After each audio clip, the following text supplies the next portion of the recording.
the half step. Whoo!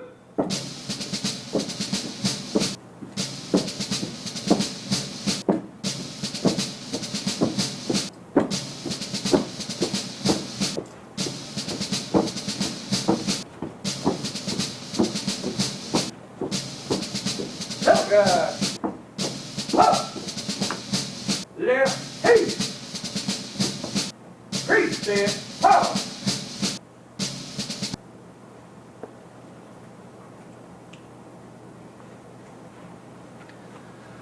Please join me in reciting the national anthem, or the Pledge of Allegiance, I'm sorry. I pledge allegiance to the flag of the United States of America and to the republic for which it stands, one nation, under God, indivisible, with liberty and justice for all. Ready, 2, right, hey. Order, ho. Telegraph, 2, left.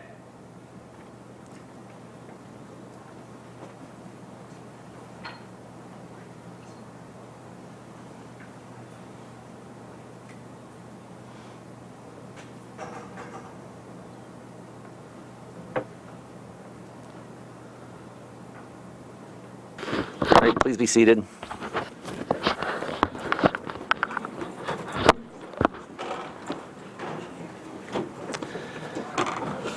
All right.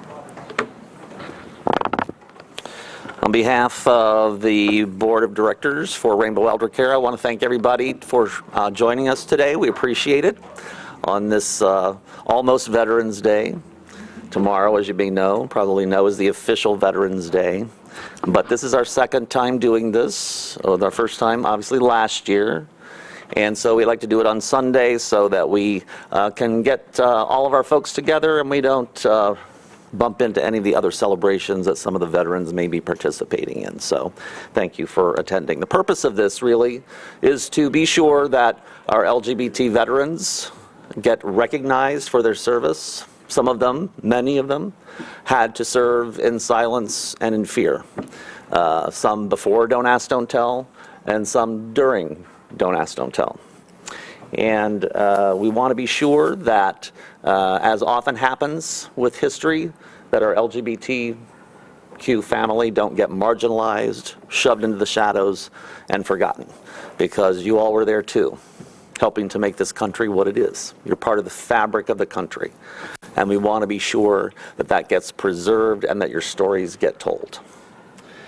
So one of the things I want to say about the program is we will not have our soloist today. Unfortunately, I'm sad to say, he has a title that's called Mr. Gay Ohio. He sings when he performs, and he was performing last night in Columbus and was the victim of a hate crime, a gay bashing last night. So he got pepper sprayed and punched in the face, apparently, and obviously is getting medical attention today and is not here with us. So we will not have our soloist today, but that will not deter us. We'll just keep right on keeping on. So a couple things about Don't Ask, Don't Tell that I think warrant hearing and understanding. And some of you may know Victor Fehrenbach, who has some connections here in the Miami Valley. And I just wanted to quickly play his story to sort of remind everyone what LGBT military personnel were facing under Don't Ask, Don't Tell and before.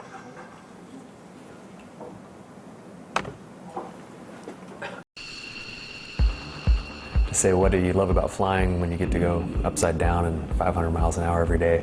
What's not to love about that? It's a great job, and being in the Air Force in general has just been a great way to serve my country. I wouldn't change any of that for the world.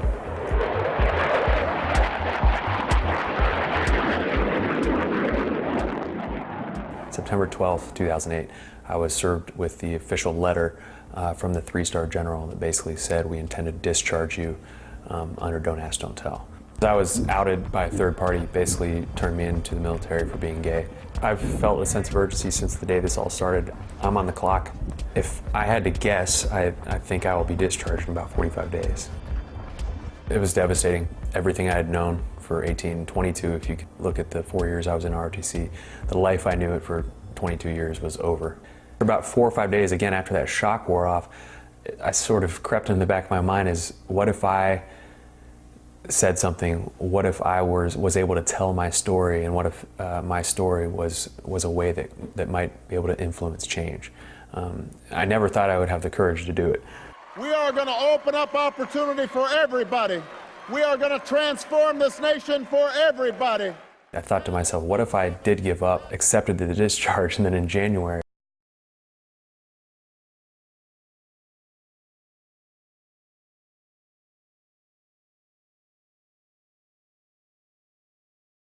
enough to be in the right place at the right time to meet with and have a few words with President Obama. And I explained that I needed his help. And he looked me in the eyes and said, we're going to get this done. I know that every day that passes without a resolution is a deep disappointment to those men and women who continue to be discharged under this policy. But what I hope is that these cases An officer to support and defend the Constitution. I think this is unconstitutional. That was one reason to tell my story and perhaps have an impact of getting this law changed. At the end of the day, I know that I'm fulfilling my oath as an officer in supporting and defending the Constitution, and I know that I'm doing the right thing.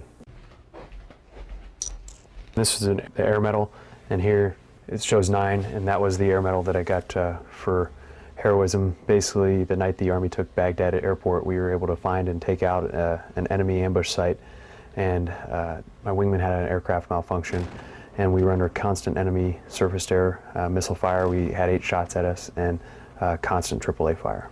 That's very, very frustrating, because if there's one thing I've excelled at in my career is in combat. I'm a warrior. That's where I belong, and so it's very frustrating. We have 2 conflicts going on, and I would love to be there. I'm ready to deploy at any minute and to contribute. People like Lieutenant Colonel Victor Fehrenbach are being discharged after serving 18 years in the Air Force, even though he has 9 air medals, including 1 for valor. Being 2 years from retirement, I stand to lose my entire retirement package, which would be about $45,000 a year plus full medical benefits for the rest of my life. So that 18 years I put in will come down to nothing. It makes no sense whatsoever. It never has. So in many ways, I've risked my life for the Constitution, and now it's not there to protect me. So fortunately, we got that taken care of, right? So let's give everybody who was involved in that a round of applause for getting that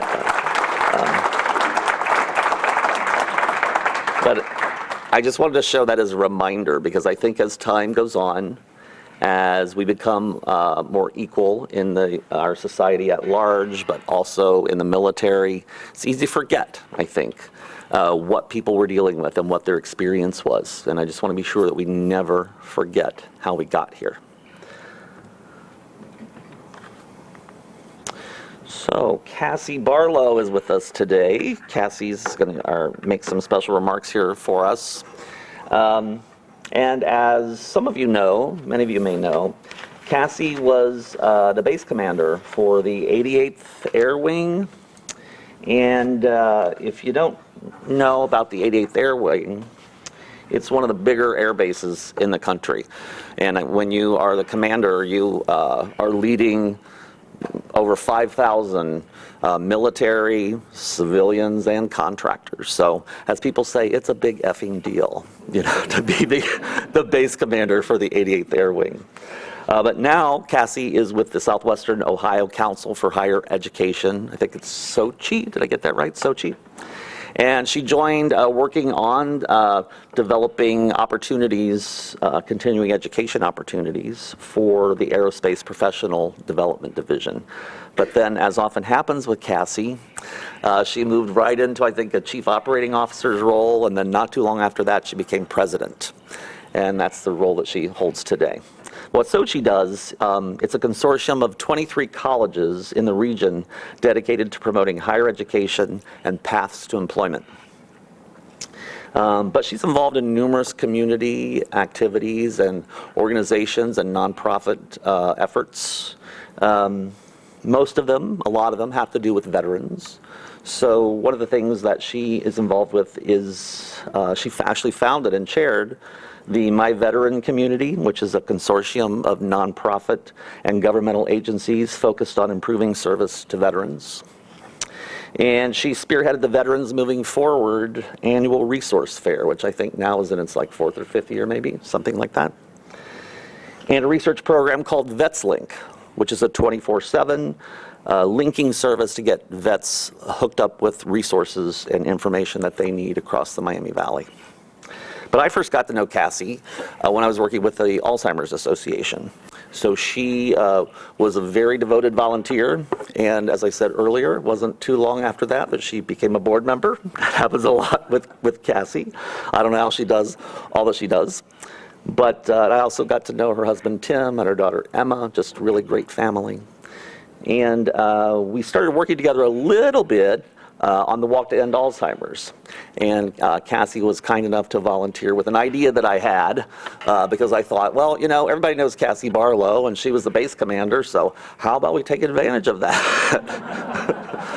So this was an advertisement that appeared in a lot of the area newspapers, Dayton Daily News, and so I thought, I don't know if she'll go for this or not. So I was like, can we do that like I want you thing? And she was like, sure, come on, let's do it. She jumped right in. We had a lot of fun doing it, and it's just one example of what a great person Cassie is. She cares about something, she cares about the community, and she wants to see something get done. She gets it done. So we're thankful to Cassie for that. So if you would, join me in welcoming Cassie Barlow.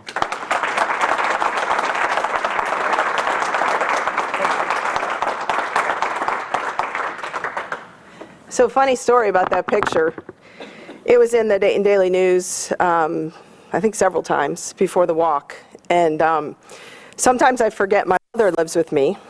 I don't forget that she lives with me, but sometimes I forget to tell her things.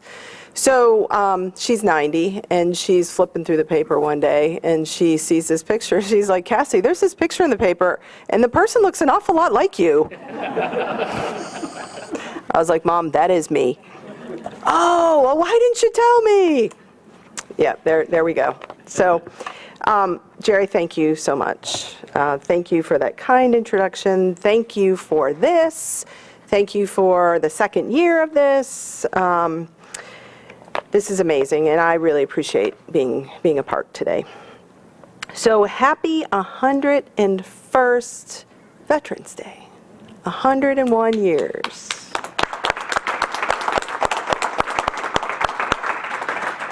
Thank you to all of our veterans who are here today. You all should be very proud of your service and of what you've accomplished for our Department of Defense and for our nation. And you know, this multi-generational group that's sitting in front of us today, don't forget that you've built the bridges and the pathways for those that follow behind you. You had a key part in building those pathways. So thank you for standing up for what you believe in and for making our nation stronger in the end. I truly believe that. And this morning I would just like to take a few minutes of your time. Jerry told me that I had about 45 minutes, so he's gonna kill me if I take up much time. Well, no soloists, so. No soloists, so we have extra time. And don't worry, I'm not gonna sing because everybody would leave. So I want to celebrate this morning by sharing some stories of LGBT individuals who built those pathways. And unfortunately, I can't talk about everybody in this room, but I will talk about some people that I served with. Some who served in the open and some not so much, because I served during the era of before the repeal of Don't Ask, Don't Tell. So most people that I served with did not serve in the open, but all ending in the same result, I believe, and that is proud veterans who build those pathways that I talked about. So I want to share those stories, talking specifically about the time frame in which they occurred, because I think that's important. So you can see where our nation has come over time. And let me just say, before starting, so I fully recognize that we aren't there. That true equality and inclusion have not yet arrived, and we still have work to do. So although we celebrate today, we also recognize that we have more work. All of us have more work to do. And I think we're up to the challenge. So I think it's important before diving into the stories this morning that I tell you just a little bit about my journey so you can kind of understand where I'm coming from. And I've been reflecting a lot on that journey lately, and I think that happens when you get older. But I think that reflection's important. That's how we learn. And I also reflect because I believe that I could not have done this. I couldn't have delivered this speech and this presentation 25 years ago, and I think you'll know why by the time I finish. So I grew up in a very homogeneous part of Buffalo, New York. I spent my entire life there, and it was called the West Side. And my friend in the back is very familiar with what I'm talking about here, because we both grew up in Buffalo. The West Side's where all the Italians lived, where we went to church, where we went to school. I grew up with Catalfamos and Azzarellis and Rizzos, that was my maiden name, Gambacortas and Spinas, right down the street. We all went to the same church that was a few blocks away. We all went to the same school that was also a few blocks away. And believe it or not, I was part of the desegregation movement in Buffalo, New York in the 1970s. It's kind of hard to believe when I think back on that. It seems like it should have happened a long time ago. I guess the 70s was a long time ago. Of course, I didn't realize it at the time that I was part of this desegregation movement that everybody was going to talk about in the future. I just knew that there were these two kids who showed up in our school one day and they looked completely different than everybody else. They were suddenly in our classroom, but we were in third grade, right? So we were just excited to have new kids in our classroom. They were bussed in from the inner city, and I remember asking them, as did the other kids in the classroom, so I wasn't the only dumb one, but we asked questions about the bus ride. How was the bus ride? And where do you live? And what do you eat? Which, thinking back, is like, boy, were we dumb. But they might as well have been from a different country. They were just from 10 minutes down the road, the inner city of Buffalo, and they just happened to be African American, but they grew up in the same city that we grew up in, right? So that was my environment that I grew up in, just to kind of give you a little bit of background. Then it was time to go off to college, and I picked Georgetown in Washington, D.C. for my ROTC scholarship. And I'll tell you what, that was a pretty big culture shock for this small town kid. I met my first Jewish friend. That was a big deal. That was a really big deal. And I learned that it wasn't acceptable to wear my ROTC uniform on campus because it was the late 80s, and that still wasn't cool post-Vietnam. They still kind of hadn't caught up. Next culture shock for me was I graduated, which was good, and then I went off to my first assignment in the Air Force. My first assignment couldn't have been further away in the stateside. It was Sacramento, California. And I began to meet a melting pot of people from all over the country who had different accents, different skill sets, different ways of looking at life. Of course, I didn't have a different accent, right? But I learned very quickly and continued to learn throughout my time in the military that, it was something that I found that I remembered my dad saying all the time. But, when your parents say something, you just like, whatever, you roll your eyes, right, whatever. And I really didn't understand what he was saying. But now that I'm meeting all of these people and realizing all of the assets of all of these people, it came back to me. And he said all the time when I was a little kid, he said, Cassie, it takes all kinds. And I didn't realize until later in life what he was trying to say. So what I'm trying to say, if it's not clear enough, that my journey involved learning the value of diversity and the value of integration and the value of real inclusion. And I didn't recognize the value of this immediately. And it took me some time in my career. And at first I wasn't inviting the right people to the table because I just didn't know enough to invite the right people to the table. I just invited those that I was comfortable with and those that I was familiar with, right? So the examples I'm going to give you from my career are examples of people who helped me recognize the value of inclusion and who helped me change my point of view and really operationalize the word inclusion in my life, and to operationalize my dad's very wise words to me when I was a very young kid: I takes all kinds. So let's talk about the very early days in the government. This was the 1980s, when the DoD released a policy stating that homosexuality is incompatible with military service. And between 1980 and 1990, the statistics say, although I think this is a pretty conservative number, an average of 1,500 military service members were discharged annually on the basis of sexual orientation. Very conservative number. Not long before this time, I was a young girl in upstate New York who was doing things that many young girls do, and that is, I was playing with Barbie dolls. I brought one with me today. This wasn't one I played with back then because she didn't exist. But this is where our story starts today. Hopefully y'all know who this is. This one's pretty expensive. That's why she's still in the box, so she's not going to come out of the box. Because Sally Ride was the first woman in space in 1983. And the youngest person in space, too. And she became an astronaut after passing the grueling interview and physical exam that started with her answering a newspaper article.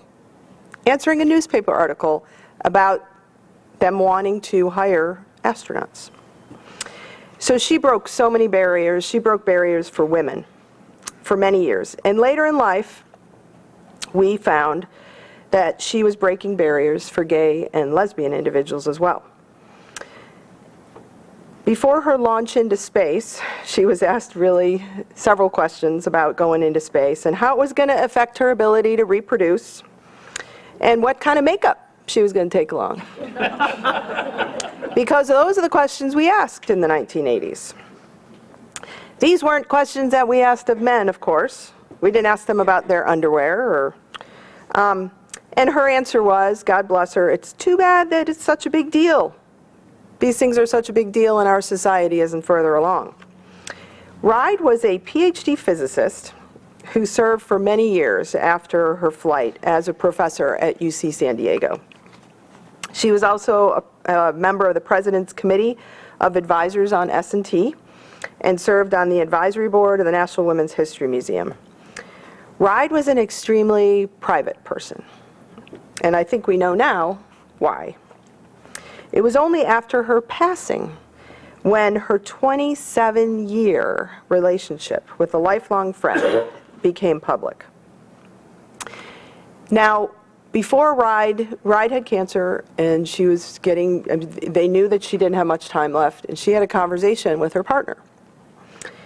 And her partner asked her, you know, I'm obviously going to be at the funeral, and I'm going to be in the front row, and like, what do I say? And to her dying day, Ride said, it's up to you. Your decision. And of course we know what her decision was, right? Now I know Ride wasn't in the military, I get it. NASA's not the military.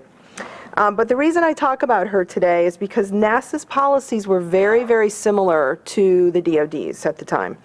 Matter of fact, in 1990, 7 years after Ride's historic flight, NASA management ordered a group of physicians to declare homosexuality a psychiatrically disqualifying condition. After her ride, right? This rule luckily never went through, but you can understand the culture now and the reason why Ride kept her personal life very private. She didn't want to lose her spot on the shuttle that she had worked so hard to achieve. And there were many, many similarities between NASA and the military. And NASA continues to borrow heavily from the military when recruiting astronauts. Matter of fact, half of all NASA astronauts have served in the military. And important to mention today that NASA now includes LGBTQ in its non-discrimination policy. And Ride's biography on their website now includes the details about her longtime partner.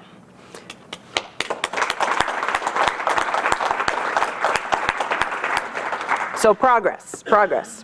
So in the same time period, I arrived at Mather Air Force Base, and I was serving in Northern California, and was quickly after my arrival pulled into playing on the base women's basketball team.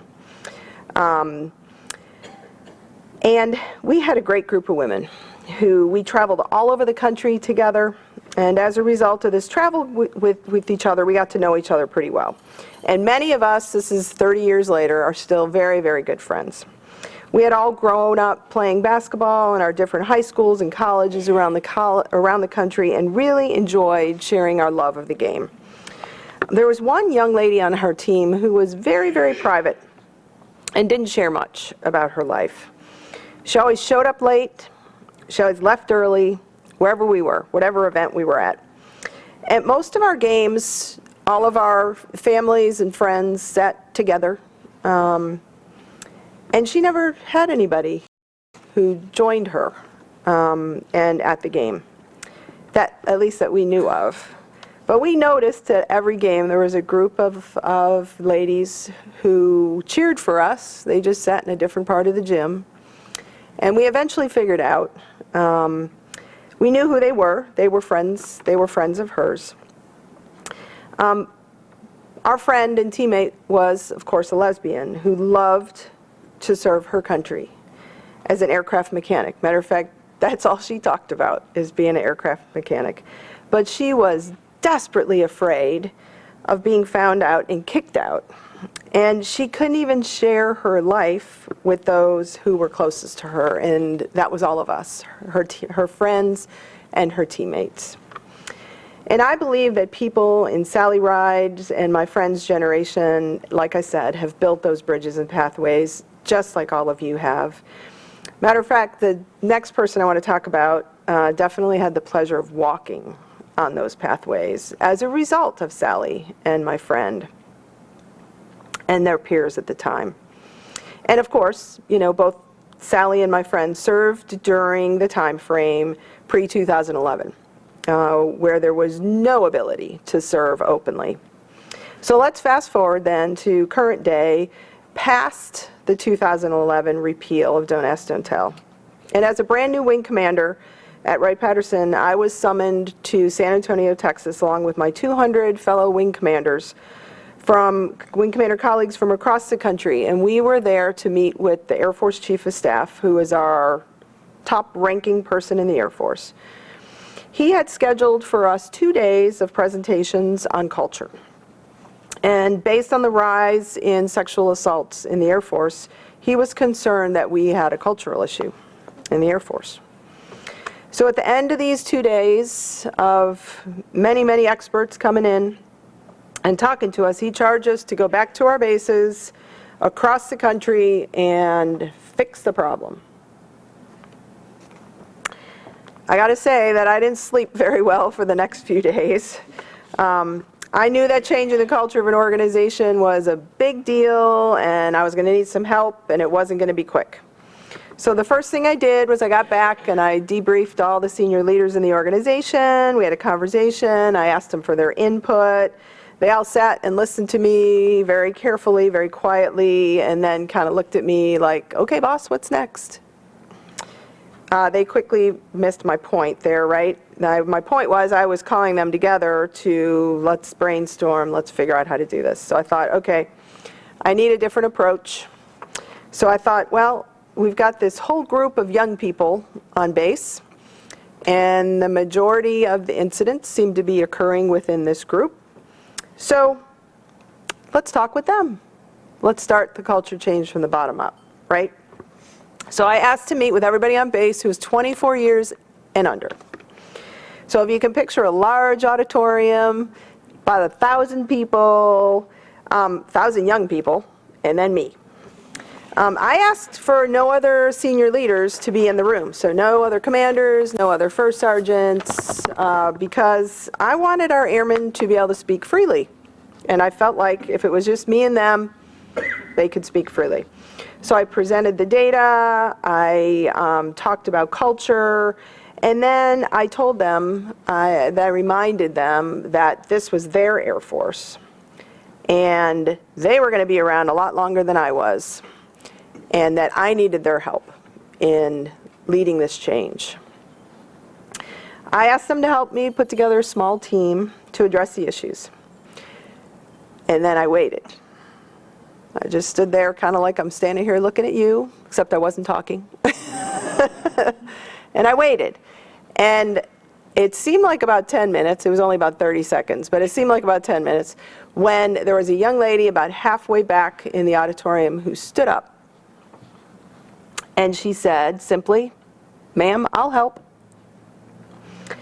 And then she started walking down to the front of the auditorium. And then it was kind of like, a whack-a-mole game a little bit. Another one stood up and said, "I'll help." Another one stood up, "I'll help." And before you know it, we had about 25 young airmen who were standing next to me saying they were wanting to help. So I really had to work hard that day to hold back my emotions because I was really excited that they were taking the issue into their hands and they wanted to solve the problem. Needless to say, they got to work immediately. They met, they planned, they came and presented their plan, and then they executed absolutely flawlessly. They executed so flawlessly that they started an Air Force-wide movement that other bases around the country followed. Matter of fact, the proudest day, I would say, of my career was probably the day when I watched that young female airman stand in front of 13 Air Force 4-stars. All of them. And she briefed them what she accomplished with her peers. Mind you, she's early 20s, right? To say that she was a nervous wreck was an understatement. Before the brief, her knees were literally knocking together. But she did an amazing job. All 13 of those 4-star generals gave her a standing ovation, and every single one of them presented her a coin. So that was a day that I stood in the back of the room, and I did shed some tears that day. Because I was so proud of the younger generation grabbing onto what they knew was theirs, and they wanted to influence our organization. What I didn't tell you is this young airman proudly served alongside her wife, who was also in the military. They now have a young son that they are raising together, and they are still both happily serving.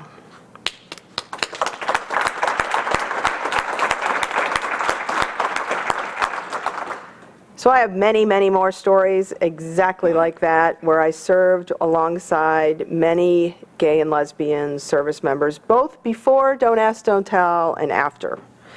I saw their struggles personally and their relief when the repeal occurred. I knew it was the right thing to do in 2013 when we hosted our first ever Pride Run at Wright-Patterson Air Force Base. I knew that our LGBTQ service members had waited a long time in silence to be able to serve their families, just like the rest of us do since the beginning of the military services. I also recognize that my experiences are limited, based upon my timeline in the service.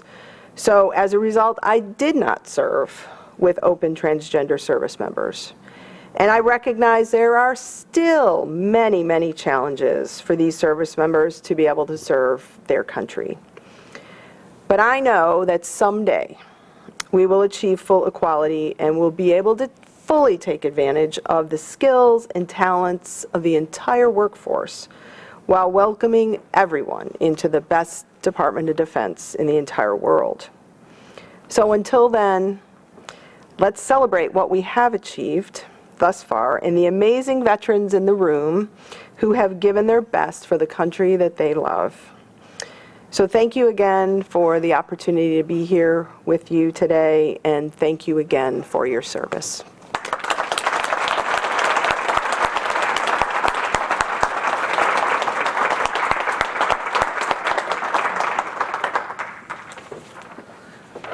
Thanks, Cassie. I can't, try sometimes to imagine what the experience would be like to have to try to be someone else, act a different way, not be your fully authentic self every day, everywhere, pretty much all the time. And I can't, because I've never actually had to be in that situation before. I've had the good fortune of, working for companies that have been what you would say progressive, that have progressive policies. I started coming out when I was 17 in 1978. And I've always tried to find environments where I could do that, but I can't imagine what it would be like not to be able to do that while you're doing something that you love, while you're trying to help protect and defend a country that you love. I can't imagine what that's like. So I have the utmost respect for your ability to do it, to show up, do your job, deliver the best you have. So before we go any further, I do want to recognize just one person. Dickie, do you know, is Keith still with us? Keith McMurray? Keith, real fast, if you would, stand up. Some of you may remember Keith from last year.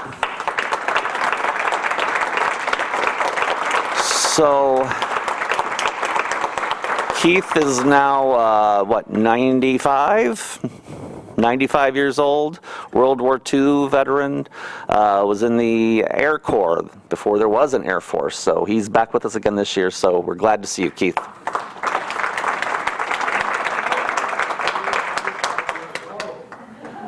I thought this was going to be the golden years of my life, and it's turned out not to be too golden. Thank you. Yeah, thank you. All right, so what we're going to do now is we have several individuals who are going to be honored today for their service. And the way this will work is each one of the Rainbow Elder Care board members will come up and give you a short bio about the person that they're recognizing. And then if that person would like to make some remarks or share experiences or thoughts about their time serving in the military, that would be great. And then we'll give you a certificate and a lapel pin. And then if you would afterward walk over by the flags, we'd ask Cassie Barlow to join us over there so that we can get your photograph. We want to be sure that we capture this moment, right? And you might see it pop up somewhere in the future, maybe social media. You never know where it might show up. That's the beauty of social media, right? And the names of all of the people who are being honored are on a plaque that will go into the LGBT Center. It'll hang on the wall at the LGBT Center, just like last year's plaque. So over time, we're going to cover that wall so that in the future generations go to the LGBT Center and they will never have to wonder whether or not there were LGBT people who served in the military, what branches they were in, or the service that they provided to the country. We are going to make sure that story gets told.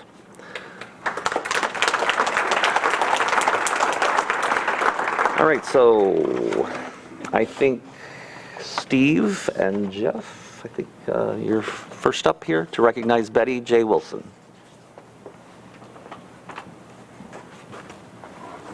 Good afternoon. It is my honor as a recipient last year that I get to present an award this year to Betty J. Wilson, who attained the rank of third-class petty officer in the United States Navy. Betty served during the Vietnam War era. She received special honors for her service for her bicentennial service.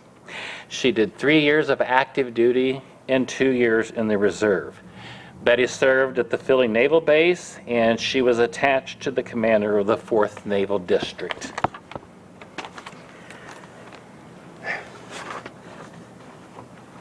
It is our distinct honor and pleasure to be able to recognize Betty J. Wilson for her service to our country, and as her friends, to be able to present her with this award of recognition.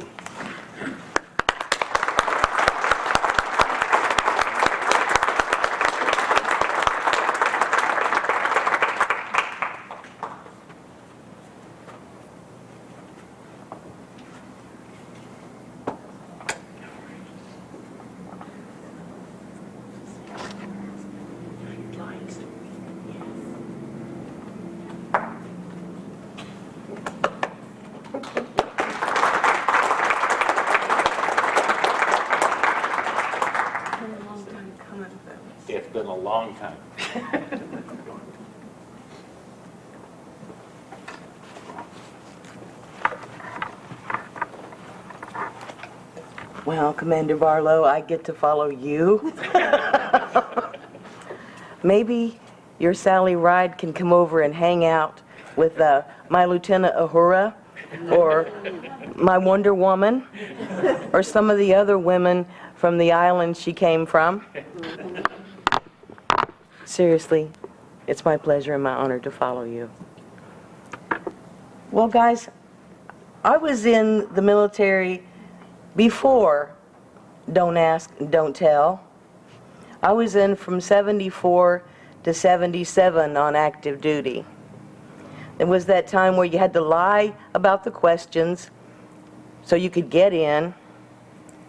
And unfortunately, I didn't even make it through basic training before some misguided soul snuck into my locker, read a letter from home, and she immediately took the letter to my company commander, who read the letter and then called me in. She closed the door, and she spoke a little louder than she usually did to all of us, and she said, "Seaman Recruit Wilson, do you know how to be discreet?" I said, "Yes, ma'am, Commander, yes, ma'am." She said, "Someone found a letter in your locker. If you can learn how to be discreet, you could have a long, successful career in the U.S. Navy. Now, would you like for me to secure this letter for you until you graduate?" "Yes, Commander, yes, ma'am." I hadn't said a word to anyone about being a lesbian. The young lady who found my letter and took it to the commander didn't really want to be in the Navy, but she'd been in a lot of trouble as a teenager, and it was either the Navy or something worse. So I got through basic training, and they decided that I was going to be a firefighter and a hull technician. And most of you probably can figure out what a firefighter is, but a hull technician in the Navy would be a shipboard welder. Well, phase 1 of the school was in Philadelphia, so I took my little 110-pound self up to Philadelphia, started the school. One of the senior master chiefs of the Navy was the head of the school. He talked to us before class started. He told us what he expected of us. Us, meaning me and 159 men.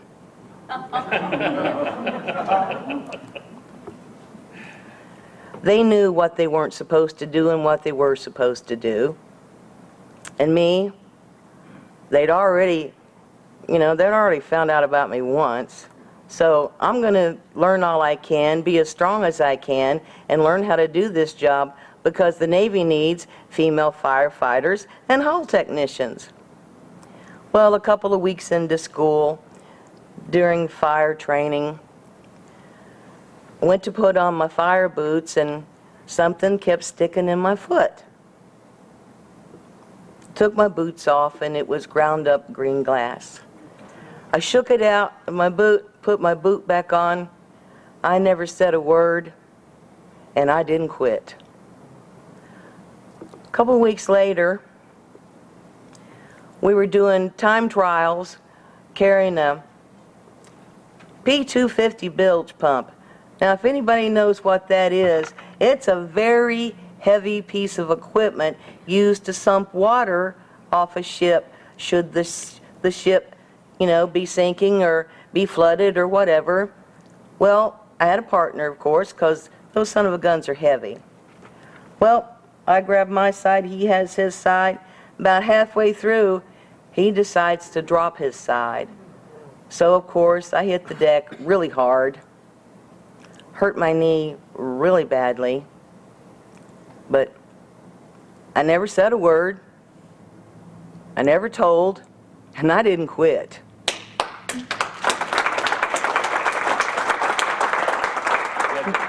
When that didn't work for them, a few weeks later, we're getting more serious, and now we're doing fire hose training. We've all gone through the you know, straighten it out on the ground, roll it up, make sure it's empty of water and all that stuff. And I'm not talking about your garden hose. I'm talking about those big 2.5-inch diameter hoses that you would need on board a ship to put out a fire. Well, my job was to stretch out the hose, then reach down, grab the hose, attach the nozzle to the hose. While I was in the process of doing that, one of the sailors slammed the water on full force. And I already said I was 110 pounds. The hose dragged me to the ground and proceeded to beat me half to death before the instructors could get it turned off. I cried a little. I never said a word, and I still didn't quit. Well, a few days later, in the hospital, here came that handsome, Southern-talking senior master chief again, came to see about me. And we talked, got to know each other a little bit. And at first he told me that he promised. He said, "Betty June, I promise I will take care of you as long as you are in the Navy. But I'm going to take you out of the school for your own safety."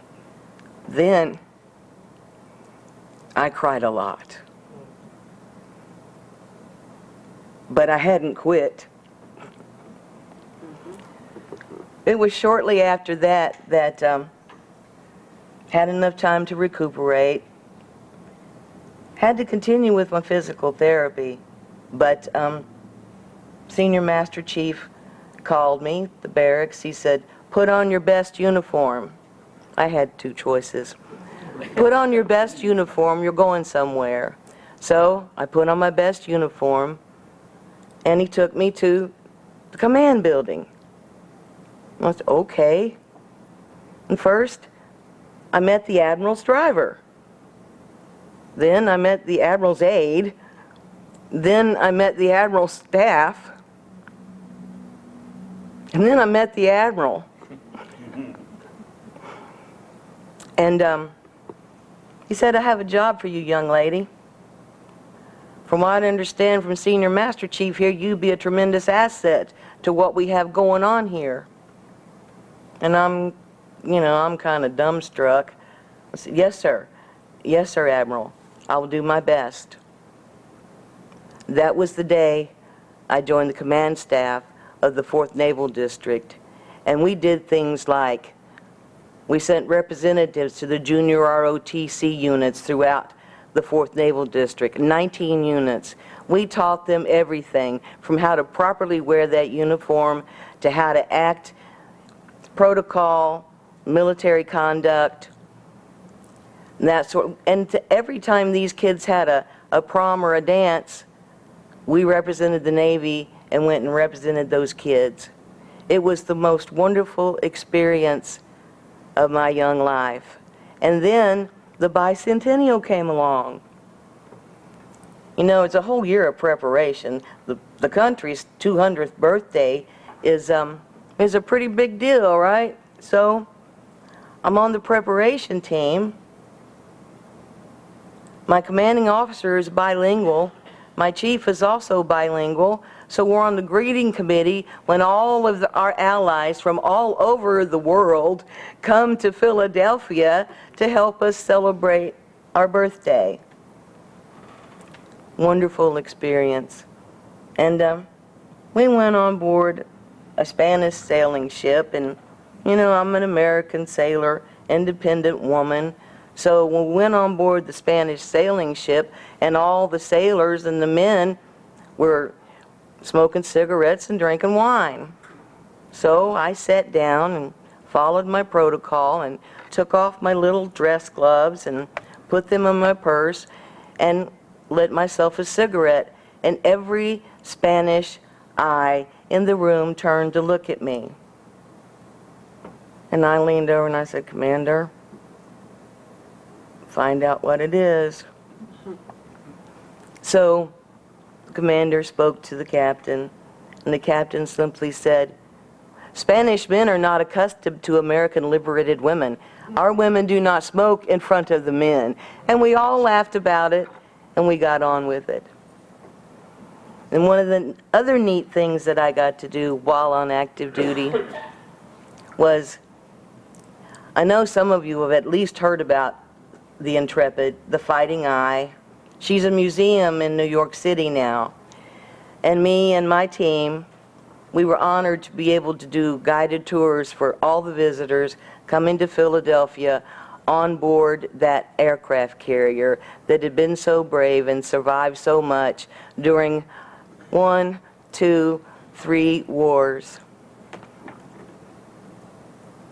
After I decided not to stay in because being silent about so much was taking a toll on me.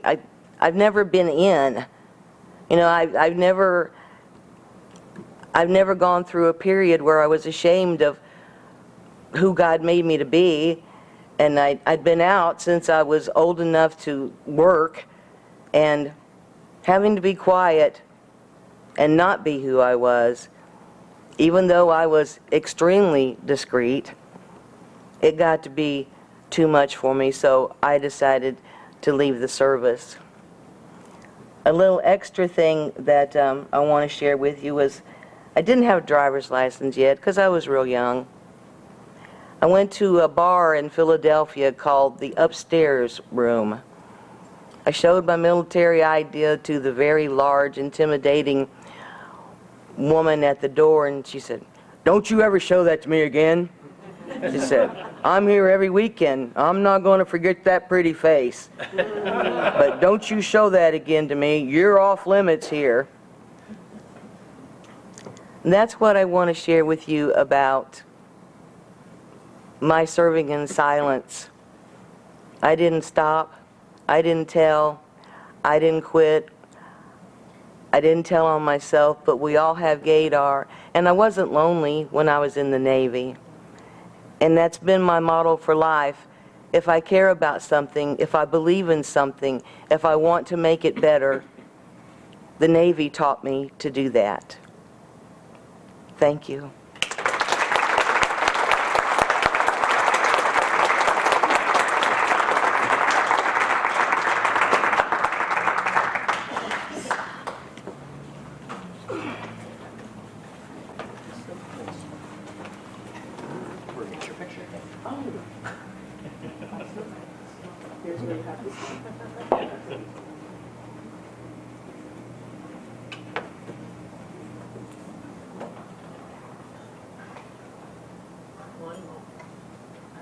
Ready? Big smile. Good job. Go ahead. Thank you Okay. so much. Today we have the honor and privilege of introducing our friend to you, Leslie Elliott Sowers. Leslie was on active duty from 1992 to 1994, then served in the reserves for 4 additional years. She completed basic training at Fort Leonard Wood, Missouri, and AIT at Fort Lee, Virginia, in supply. Her first duty station was Fort Ord, California, and she served as the company clerk until it closed in 1993. Leslie then transferred to Fort Carson, Colorado, in supply until her term was completed in 1994. Her 4 years in the reserves were spent with a maintenance unit in Columbus and a laundry unit in Chillicothe. Leslie served the Army Commendation, received the Army Commendation Medal and 3 Army Achievement Medals during her active duty tour. She also received the National Defense Services Medal. She was honorably discharged as an E4 specialist. It's my extreme honor and privilege to introduce our friend, Leslie Elliott Sanders.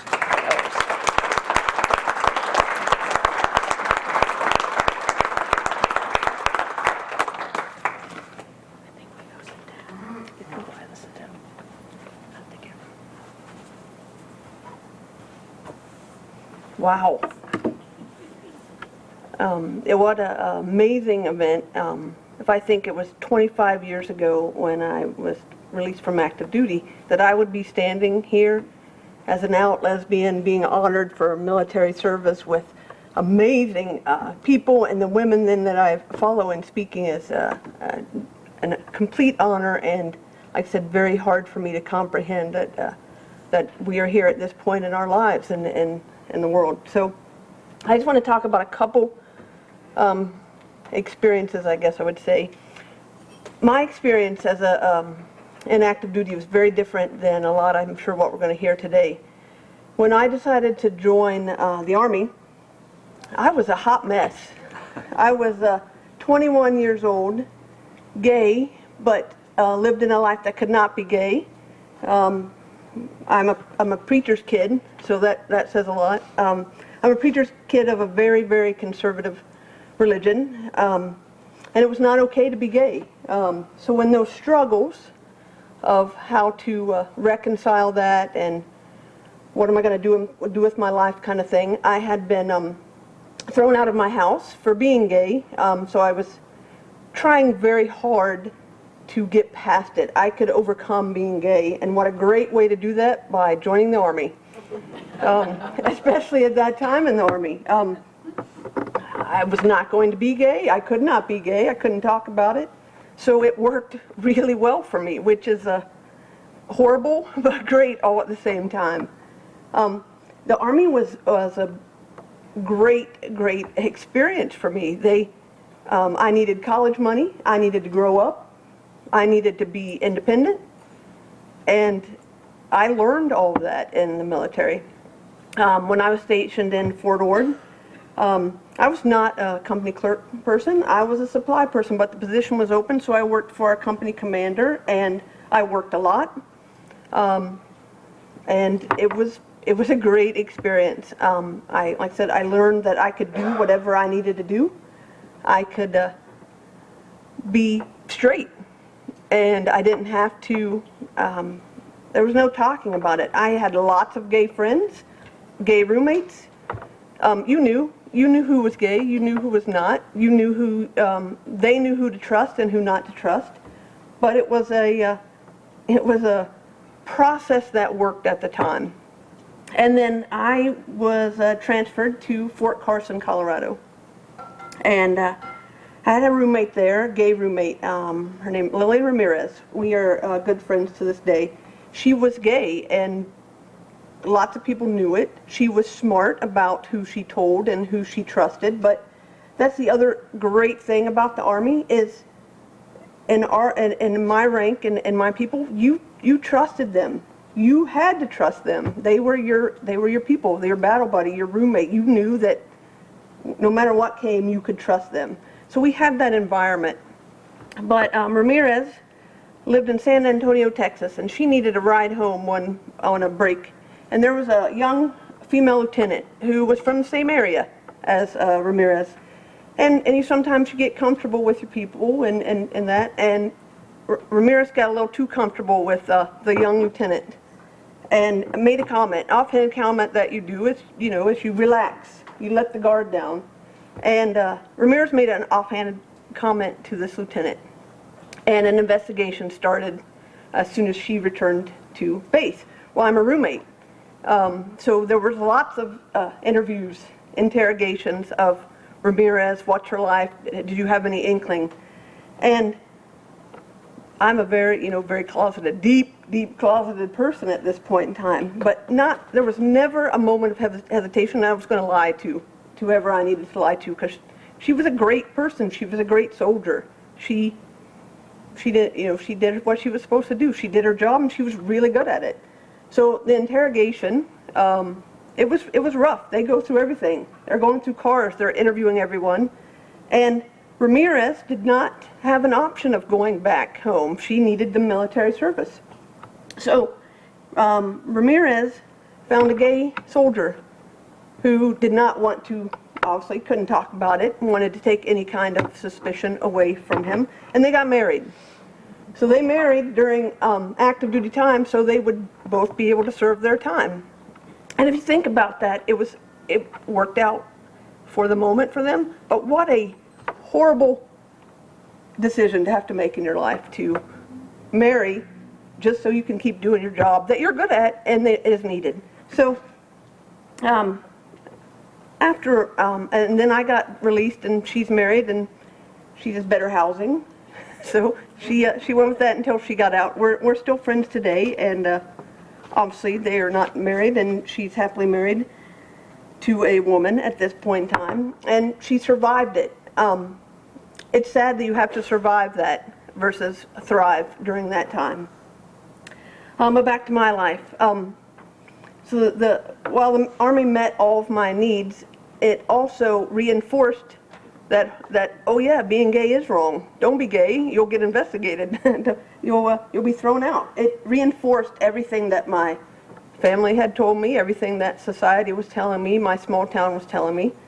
So after that, I got released, and instead of embracing and being out, I married a man and tried to make that work because I was not going to be gay, by golly. But if we fast forward, it's been 25 years since that time, and you can see from my picture, I am happily married, and we've been together for 20 years. So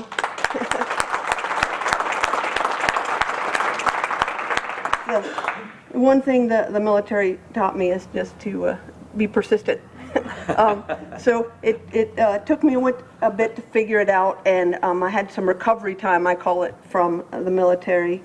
But I'm a firm believer that everything in your life happened for a reason, and if it took that to get to where I am now and the life I have now, I mean, well, I have a great life.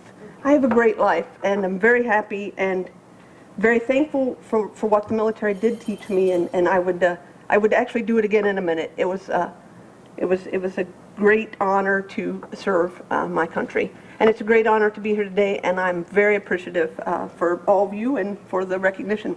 So thank you. And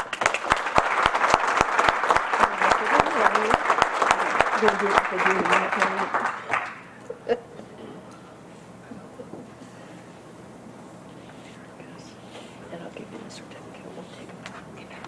Thank you. Thank you.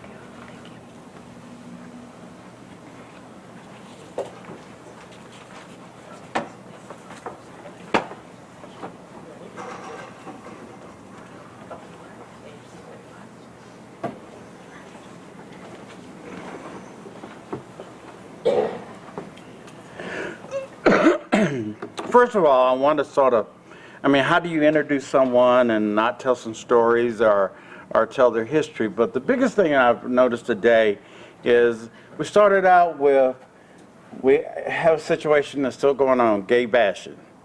And it makes me think about the individuals we honoring today, how they had to keep their mouth shut to make sure that there was not going on in a situation where they were living. And it makes me feel like, how can they continue to do that and continue to support our country? So it makes me feel good that they were able to do it and they continued on. But what makes me feel good about the person I'm introducing is what he did when he got out. He has participated in a lot of issues that many of us are still trying to hide and not go forward. When I sat down and was trying to find someone that I thought I could honor, it's amazing how we don't open our mouths and talk. I've known this person for 3 or 4 years. Didn't ever know you had ever been in the military. So one day we were sitting and talking in a group of people, and I said, I'm looking for someone that I can put in honor through the Rainbow Elder Care. I said, I need someone who's served in this, been in the service. He said, I have been. I'm like, why hadn't I never known that about this person? I've known him that long. So I've learned a lot about him, another facet of his life that I think the public needed to know. So I'd love to have Sergeant Lee Perry come forward so he could tell a little bit about himself.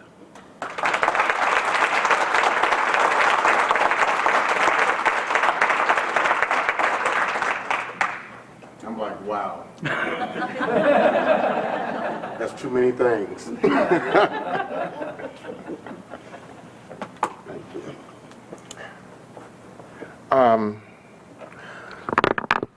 First off, this weekend has been very emotional, so to speak, for me. I had no clue that the gambit of emotions that I experienced this weekend happened or would happen. So I'm going to share with you just a wee bit of it. Friday, I had the opportunity to honor a person that has passed.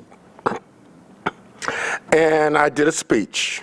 And my speech basically described or determined what a legend and or legendary meant and what it meant to me. Because this person that I spoke about left jewels. I called them pearls. And they left jewels for the rest of us to receive. And then we had a recipient that stepped up to the banner and is keeping that memory alive. Okay, so that's emotional for me. So then on Saturday, okay, we went to see a movie that is simply called Harriet. If you have not seen or witnessed this movie, I suggest that you do, because it is emotional, and I left that theater not crying for sadness, but I left that theater crying because of the impact that that movie had on me. Again, legend and legendary. Now, what happened afterwards, that movie, I did not expect. I spoke to a friend of mine, again, someone that I did not know was in the military. Had no clue at all. But this is my takeaway. This is my takeaway for all of you. He shared with me his denial for being in the military, and the reason why he was denied is because he got outed. He got outed because of someone that was angry with him, and they went to his supervisors. He, as you all know, in this room, when we stand up and we raise our hand to take that oath,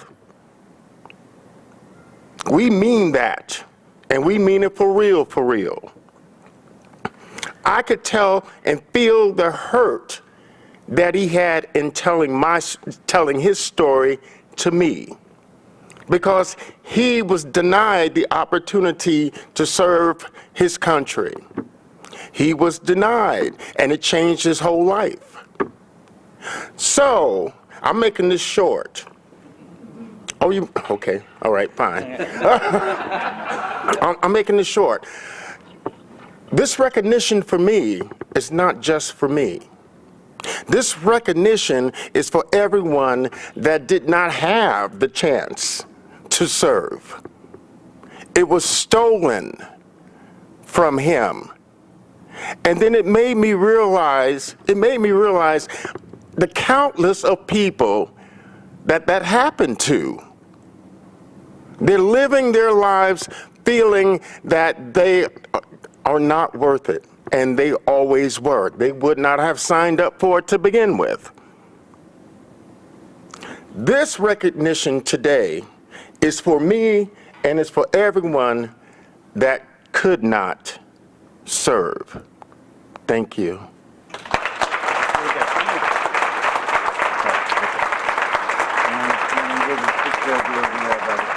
Okay. Nice coat. Don't want to go through.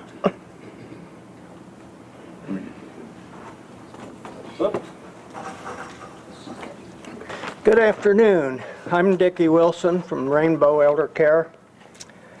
It is my honor to introduce you to Erin Manley, a native of Miamisburg. Unfortunately, she could not be here today. Erin served in the Air Force around 24 years before retiring at the rank of Master Sergeant, and she was a Loadmaster Superintendent. A Loadmaster's duties include mathematically pre-planning the correct placement of a load on an aircraft because it would not be possible to take off without a properly balanced load. She primarily served with the C-17 Globemaster, which is a 4-engine jet that hauls tanks and helicopters and everything else big. She had approximately 10 to 12 deployments to Southwest Asia.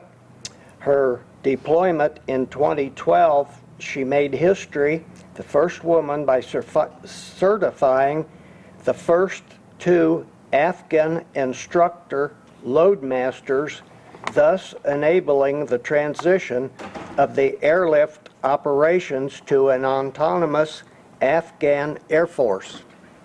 Her awards include the Air Force Achievement Medal, the Commendation Medal, Area Achievement Medal, and Meritorious Service Medal, along with Service Non-Commissioned Officer Representative Team of the Year Award.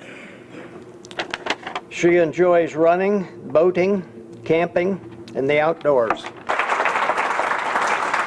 So knowing that she couldn't be here, Erin did a short video just to share just a little bit about.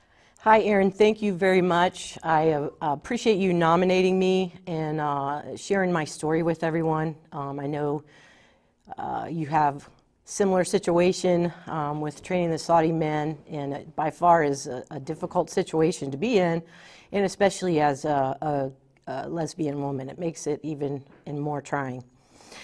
Jerry, thank you for everything you do in the community. These events are great, and thanks for leaning forward and getting everyone's stories out there. So I kind of consider myself, I was a don't ask, don't tell baby. I was like, when I enlisted in the Air Force, I did delay enlistment, and it was October of 1992 under Bush administration. And then when I actually physically left for the Air Force basic training, it was under Clinton era of don't ask, don't tell. So in October, when I initially signed my paperwork, I always found this interesting is, I'm sure other people have explained, but it said, are you a homosexual? And it gave a definition of a homosexual. And it was, are you bisexual? And gave a definition of bisexual. So it took me a minute to I have to lie on this, you know, so I signed away everything in October. So it came time in February, and same story. I took the bus down to the MEP station from Dayton to Cincinnati, and there's the forms again in February.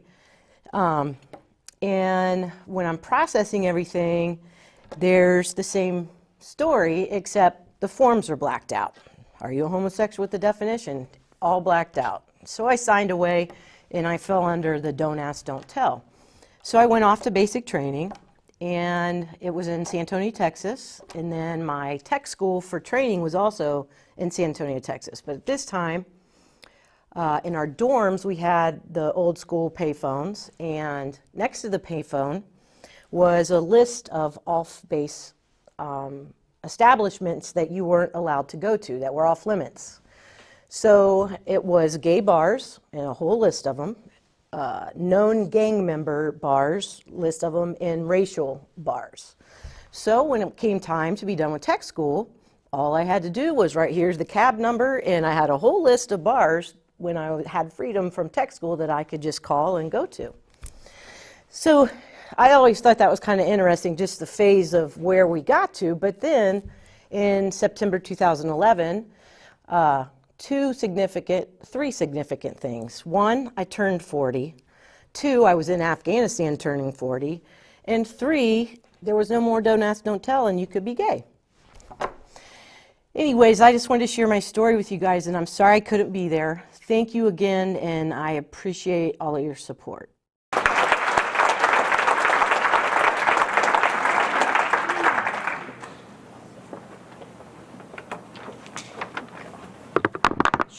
Shortness.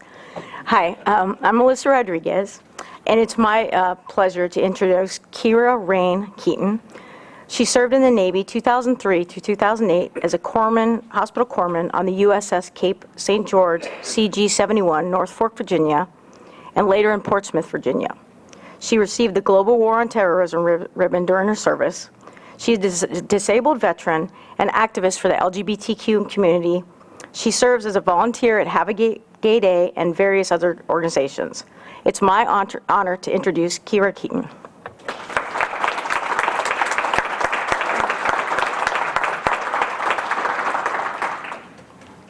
I feel a little outnumbered being probably the youngest person here. And yeah, as you can tell, even though I probably don't look like it and sound like it, I am a transgender woman. I've been on hormones for the last 13 months. And I served during Don't Ask, Don't Tell. I served when being who you were was not only not okay, but was met with people meeting you in positions on the ship where no one else could be heard and telling you, we're going to hurt you if you come out. I served when it wasn't only not okay to be trans, wasn't okay to be other sexualities, and it also wasn't okay to be open with any sort of alternative religious lifestyle either, because I was pagan. I served when during boot camp my recruit division commander found my pentacle when they dumped it out over the floor and made a big deal out of it in front of the entire division. We have a lot of work left for trans people. And what I think still to this day I regret is I took 2 oaths. The first we all took. The second was that I held the care of the sick and injured to be a privileged and sacred trust. And I knew that my being any of this had no bearing on my ability to accomplish the mission, on my ability to be there for the Marines that needed me, to be there for the sailors that needed me, and to be there for anybody that needed me. Because when they call you, corpsman up, you're there. Period. End of story. You're there. Doc is always there. And now I think about some of my friends who are serving during Don't Ask, Don't Tell like I did, and who are still serving with a president that told them that their service didn't matter, and that they weren't good enough, that they were different, they were broken, and that they were othered. On top of the fact that people like us can't even go to the bathroom without being worried about being attacked violently. And I think there is still so much work to be done. It's very difficult for me, too, to be one of the youngest and to follow so many amazing people. You know, I never sat and did much more of anything other than my job. Didn't get any big, flashy medals. But I still think that I loved what I did, and I would continue to do it again. And I wish to God that there wasn't any more work left to be done.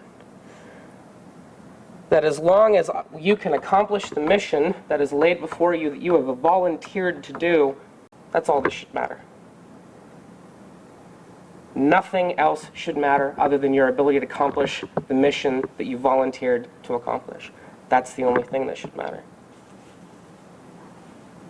And I don't want to get too long-winded because, you know, following the people that I followed, I just want to remind everybody that our work isn't done. There's still a lot more to do, and it needs all of us. Because I have a friend who discharged from the Navy within just the last few months because he's trans. A person who I admire and who I get to see once a month now at the Dayton Veterans Affairs Hospital for the trans support group. things are still happening that shouldn't be happening, and we have a lot of work to do.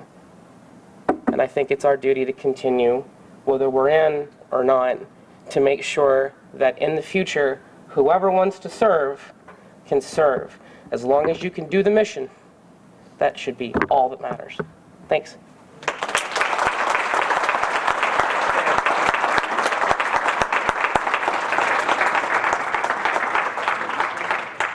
I'm sorry.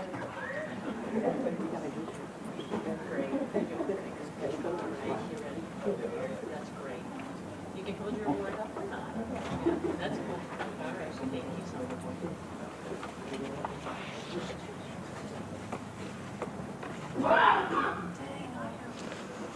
Hi, I'm Judy Nablo. I'm a Rainbow Elder Care board member. This is a very humbling experience today, but I am pleased and honored to introduce my friend, David Rogers. He's a Navy veteran who served from 1991 to 2011 and achieved the rank of Hospital Corpsman Second Class. He was stationed on both coasts and served on 3 ships.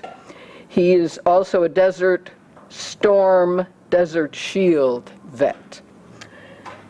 He lived in Japan for 2 years, so if you have any questions about rice or green tea, he can explain the fine differences of those 2 products. I know David because we're both members of Harmony Creek Church, and he's very active in our church. He's probably best known for giving excellent hugs. He cares for our welcome courtyard, which is the courtyard you enter when you first go into our church. He's active in the Circles of Care ministry, and we participate in a food pantry, and we're kind of a unique food pantry in that we not only provide food for human beings, we also have a little special feeding furry friends, and we have dog food and cat food that we provide to the folks that visit us, and David is very involved in that. And as you can see by the one photograph, he's the proud father of Mickey, who is a miniature pincher, say that 3 times fast, and dachshund mix. So, David Rogers.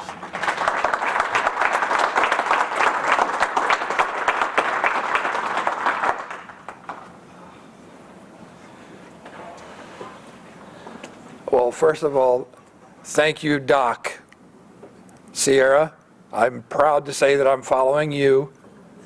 I served in that position for 20 years as a hospital corpsman. I served during just before Don't Ask, Don't Tell, and I remember having to answer that nasty question, are you gay? Do you have any relationships? I don't remember the exact questioning, but all the veterans here have had to answer that question once or twice. And I would like to, first of all, I would like to thank each and every one of you veterans that are here today that have made a difference. I don't have any expounding stories or anything like that. I'm not much of a public speaker. But I would like to thank the members of the Rainbow Elder Care who are sponsoring this, and I would like to thank all of the family members, friends, family members, neighbors, for supporting your veteran. And as Sierra said so great last time, there's still a lot of work that needs to be done in the LGBT community, and I'm more than willing to help out to the best of my ability to do that. Thank you once again. It's an amazing honor. Thank you.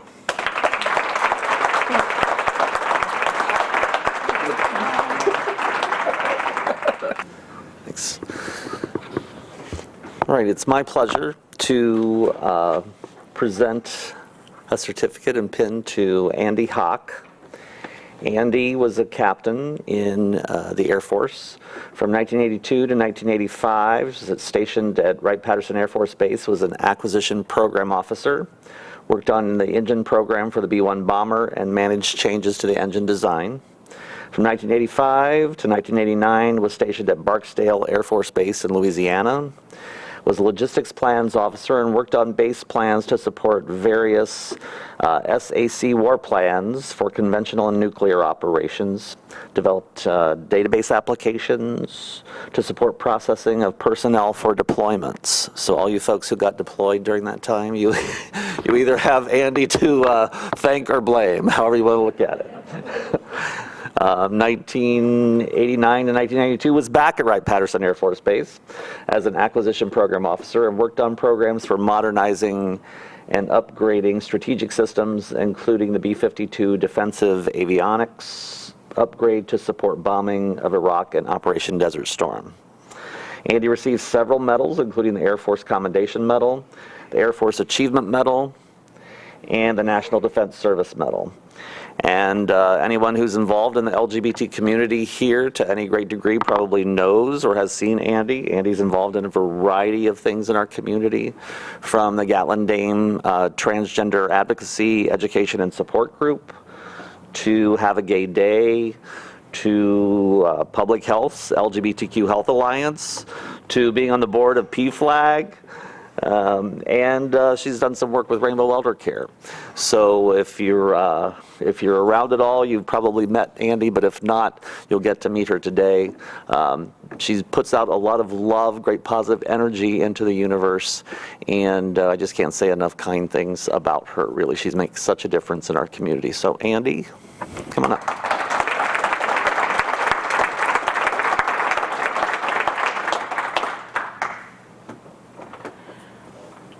Oh my, thank you all very much. Just overwhelmed with being able to be here and to talk and to be recognized by Rainbow Elder Care, which is just a fantastic group. I guess my story started out. I spent a lot of my time, including the time I was in the Air Force, pretty much trying to figure out what I was. I mean, I've known since grade school that my gender identity is female, but there wasn't a word for it back at that time. I didn't really know what transgender was. I hadn't heard of it, and I guess pretty much if I had to describe what I thought it was, I would have to say I would have called myself weird. And in addition to transgender, I'm also asexual, which is another identity that they weren't, neither of those identities, I should say, were ones they were actually actively looking for back in the period I was in from 82 to 92. They were mostly looking for people who were gay and bisexual. And, but they could tell I was kind of strange in some ways too. Probably the biggest of which was that I didn't date anyone, wasn't married, and so they decided, since this was right before Don't Ask, Don't Tell, that they were going to ask, and they wanted me to tell. But what they asked was whether I was gay, and I could honestly say no, I'm not. And since they didn't really have any evidence that I actually had been a practicing gay person, I skated by on that one, but I did notice that my evaluations dropped off after that. So they found their way to find a way to get you, even if they can't have proof. When at least they did back at that time with the LGBTQ type of issues. And I did have to leave the Air Force in 1992, and we had a reduction in force following the end of the Cold War. And so after that, things started to go downhill, actually, because I mean, kind of had a call of the inner authentic self to express that had been going on, again, ever since grade school, but it started to get worse and worse as time went on. Life deteriorated, and just about the very beginning of 2017, a few days ago, I was asked as part of these slides here whether there was a picture of me when I was in the Air Force. And the fact is, I have no pictures from before 2017.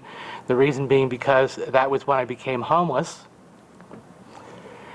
and pretty much left everything behind. I managed to save a carload full of items, and pictures didn't make the list. But I was homeless for 5 months and lived at the VA. The VA is was very, very supportive. They got a great homeless program out there, and they managed to get me back out on my own. But during that period of time was when I decided, I had figured out by then that what I was trans. And, I figured I had to talk about this because I was under some mental health treatment for serious depression. And I realized that it wasn't going to actually get anywhere unless I kind of confessed to them the reason for my depression. And I wasn't exactly sure what would happen if I did that. I wasn't sure whether I'd have to leave the VA and go into the public shelters or what. But I figured I just had to take the risk. I had to say what I was. I had to see if they could help me. And so I kind of closed my eyes and crossed my fingers and held my breath and told my therapist that I was trans. And amazingly, she was very, very supportive. I didn't have to leave the VA. I didn't get in any kind of trouble. In fact, they've just been wonderfully supportive. And so on the 5th of July, day after the 4th of July actually was, 5th of July in 2017, I began transitioning and began living as my authentic self.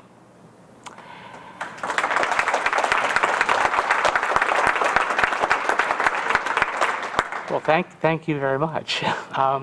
Then at that point, I figured I had to find what I had not experienced up until that point, what I had not experienced when the internalized shame over being different was keeping me from going anywhere and connecting with people. I had to find community. And I found community. I found multiple communities. Found the communities that Jerry mentioned. Found just some very wonderful communities. Some fantastic people that I am working with now, and numerous different projects and connections and ways of supporting the trans community and ways of supporting the LGBTQ community in general. And it just really excites me and really just brings joy to my heart to be able to be in community and be in service and to try and make this community better and to make the world better, to make it a world that works for everyone, really. So thank you all for being here, and thank you again to Rainbow Elder Care. It's an honor. Thank you.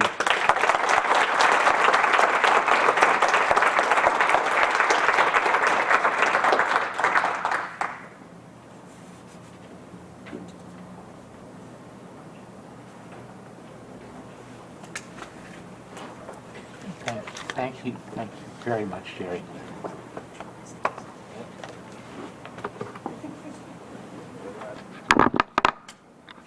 Hi, my name is Jordan Nails, and I'm here to tell you a little bit about Holly Suzanne Cavallero.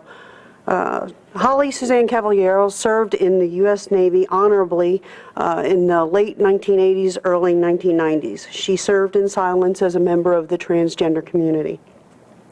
Prior to the end of Don't Ask, Don't Tell, she worked as a civilian employee in administration and finance departments at the Wright-Patterson Air Force Base Medical Center. Holly was always happy and positive and wouldn't hesitate to talk to anybody, strangers alike. Her work environment wasn't always pleasant. Sometimes it was even hostile.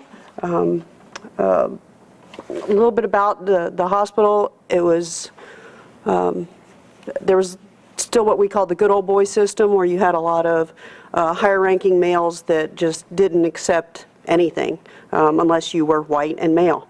But she lived through it all, and she lived as her authentic self. Unfortunately, Holly is no longer with us, but her memory and devotion to service and integrity live on. She is survived by her wife and 2 children. Holly Cavallero.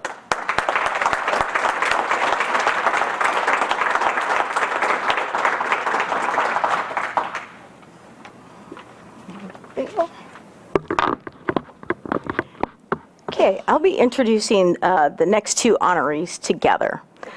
Brian Emerson and Gonzo Gonzalez. Jordan and I were fortunate enough to be stationed with them both at Wright-Patterson Air Force Base. But like many stories, we were not able to be out to each other. Brian is retired Master Sergeant, and he joined the Air Force in 1988 and was stationed in Montana, Alaska, Korea, and Ohio. He was also deployed to Saudi Arabia and Turkey, and he was awarded several Air Force Meritorious Service, Commendation, and Achievement Medals during his career. Brian retired in 2010. Gonzo is retired Air Force Tech Sergeant. He joined the Air Force in 1992. He was stationed in Japan, Washington, Korea, Texas, and Ohio. He was also deployed to Afghanistan. He was awarded a Joint Service Commendation Medal and also several Commendation and Achievement Medals in his career. Gonzo retired in 2012. Brian and Gonzo met in Korea in 2002 and fell in love. They endured a 15-month long-distance relationship before finally being together at Wright-Patterson Air Force Base. Together, they flew under the radar and survived 9 years of Don't Ask, Don't Tell. When Brian retired, he chose not to have an official ceremony because he would not have been allowed to recognize his relationship. After their retirements, they both chose to return to the Air Force community here at Wright-Pat and were finally able to be open with their relationship. They were married in 2014, 1 year after DOMA was repealed. Today, they are out business owners continuing to pave new paths for the LGBTQ community.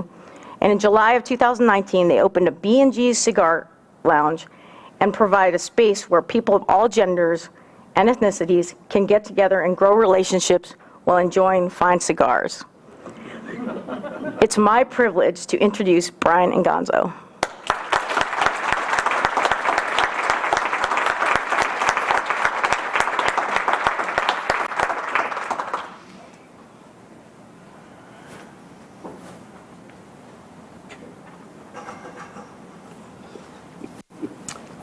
Thank you, Melissa.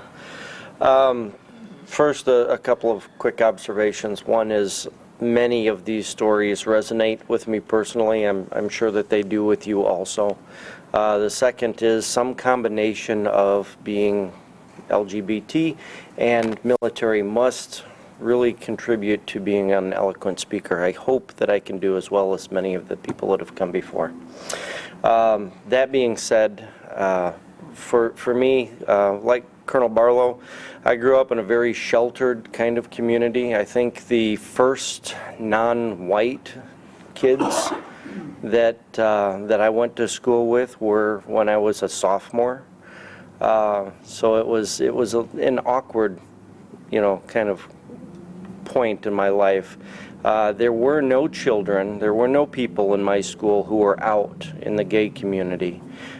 So we had no role models. We had no one to kind of tell us what it was or what it meant or whether it was a good thing or a bad thing. The closest I think I could recall to having a role model was probably Jack Tripper from Three's Company. What kind of a role model is that? So as you've heard a couple of other people say before, I can clearly remember having a sit down with my recruiter. When the recruiter asked me, he says, "So, are you bisexual or homosexual?" And in my mind, that's the way he asked it, bisexual or homosexual? In my mind, I went, oh my God, I don't know. Homosexuality is bad, right? Everyone says that, so that must be the wrong answer. Being the smart person I was, I said, well, I'm bisexual. And he says, no, that's a trick question. The correct answer is neither. You're straight. And I said, oh, yeah, that's me. That's what I am. And I went into the Air Force. So, it was some point after that, for me personally, that I came to the realization that I was gay and that I was in the Air Force. I wanted to make a career of it. I was dedicated to the Air Force, and that just meant I would have to remain silent, and I was okay with that. Well, until 2002. And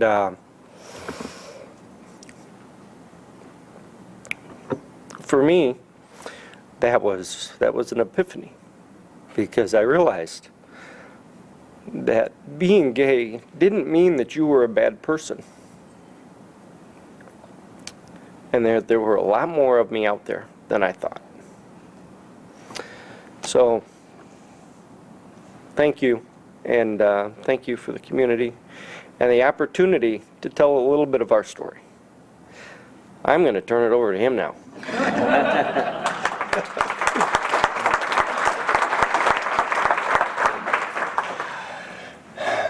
For me, it was a little different story. I was ethnic, I'm a Mexican by descent, and we were told that we needed to be a certain way, and I was going to be a certain way. I married, and I had a child before I even decided to join the Air Force, and I used the Air Force to get me out of whatever I was in. So I feel okay, because I used them instead of them using me. So I joined the Air Force. I had several other children also, and then I realized that everything was just not quite right with me. And people get married and they have fights with their significant others and so forth. But it was different. I just didn't want to be where I was, and I just felt like I wasn't happy. So I had decided that I was going to leave my wife, and I ended up going to Korea. When I went to Korea, I was going to be, all right, I'm going to figure out exactly what I am, and I'm going to be who I want to be, and so forth. And I met a lot of friends, and you're right, gaydar is there. I was literally surrounded by gay friends when I arrived in Korea. And then one day, working, someone came into the office and said, here, I need to introduce you to my replacement. He's going to be doing the job that I'm doing. I'm like, oh, okay, great. I got to train somebody else. And it was Brian. And the friendships, of course, always start and so forth. And I wanted to make sure that everybody was welcome. And I was very nice to Brian, and we always got along. But I worked alongside another individual who was also gay, and as I was, and I vowed to let him know whether or not Brian was gay or not. But anyway, we got together and we were always hung out. And like I said, we had we had a pretty good circle of gay friends in Korea. And Brian was also with us. And one night I decided to tell him, you know what, I need to tell you something. I need you to know something. I'm gay, and everybody whom you hang around with is gay. And then he's like, well, I'm not gay. I'm like, I'm not asking you if you're gay. I'm telling you that I'm gay. And everybody around you that we hang out with is gay. So we understand if you don't want to hang out with us anymore. And he's like, well, I'm not gay. I'm like, I wasn't asking you. He thought I was some kind of secret agent or something and trying to get him to come out or not, right? But he didn't leave. He found his niche with us. And one thing led to another, and here we are. The military is just a weird animal, okay? Melissa mentioned that we were separated for quite some time after Korea. I was down in Texas, not doing well. I had lost my mother. I was divorced. I couldn't see my kids. I didn't have Brian. I didn't know what to do. For me, emotionally, it was tough. I didn't know how to cope. So I probably made some wrong choices and ended up in a mental institution for it. That's when I needed to talk to my commander, and I said, this is it. I can't do this anymore. I was going to tell him the exact words that he needed to release me from the service so that I could be with Brian. And before I could actually say those words to him, he said, hold on. Let me see what I can do for you. And I'm just sitting there, and he made a phone call and whatever, and he said, you know what, just go back to work, and I'll talk to you tomorrow. Within a month, I had orders to come up to Ohio to be with Brian. No questions asked.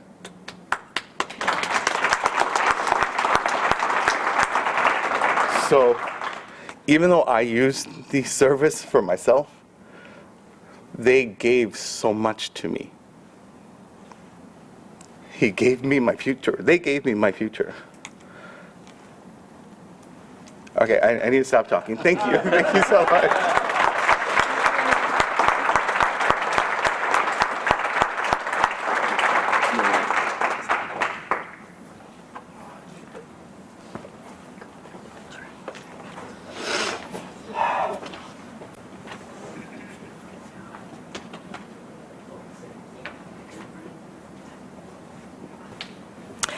Good afternoon.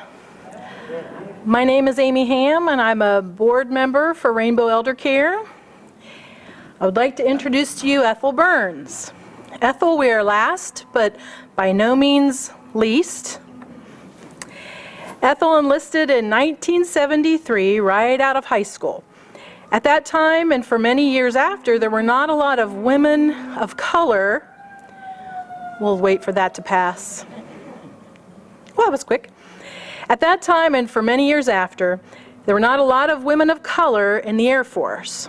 Ethel persisted despite the prejudice that probably she encountered. Ethel worked in a hospital for 12 years, where she worked with cancer patients as a urology assistant. She worked with the security police forces as an on-the-job training manager, making sure all training and credentials were in order before Air Force police were sent overseas. Ethel dedicated her young adult years to serving our country. She completed 20 years in the Air Force with a rank of tech sergeant. As a civilian, I understand that the E6 is a high rank, right? Okay. Now I lost my place. She had a long and honorable career, all while raising a child as a single mom. In all of the communities where she's lived, Ethel has made time to volunteer. She participated in Hands Across America during her time in the service, and while living in Texas, she was named Volunteer of the Year by the local youth center. Ethel has one son and enjoys being a grandmother. They obviously have been to the Magic Kingdom. She is very active in her church, and she's active in a number of community organizations. Ethel is committed to making Dayton a better place.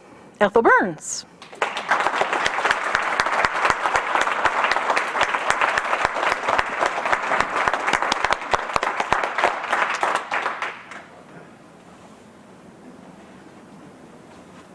I'll let you speak first. Good afternoon, everyone. In the words of Betty Davis in the movie All About Eve, strap on your, fasten your seatbelts. It's going to be a bumpy ride. No. Just want to say thank you, first of all, to Pastor Joyce Simpson and her spouse, Stacy Sandberg, for this nomination. It's very humbling because I don't really like to talk about myself, but it is just humbling. And to be among friends, and even a neighbor. His dog Mickey is just the best, even though my cat's bigger than Mickey. But just the words, the experiences of the vets that spoke before me. You know, your words touched me. And the most of all, that we still have work to do, and I will do whatever I can to further the the plight of our LGBTQ, and especially my trans brothers and sisters.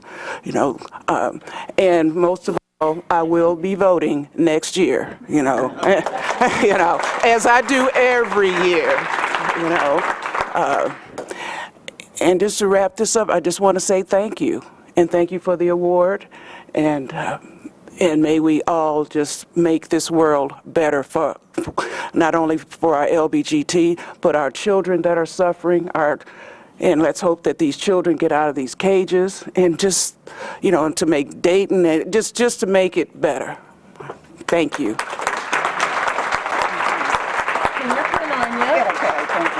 It requires me to do it left-handed, so that'll be tricky. Sure. Give me a certificate? No. Congratulations. Thank you. Thanks for coming. Oh, you're welcome. Oh, and the food was awesome.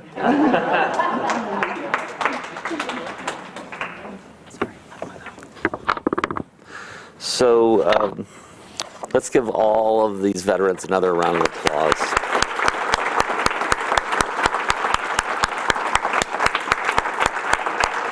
Just amazing stories.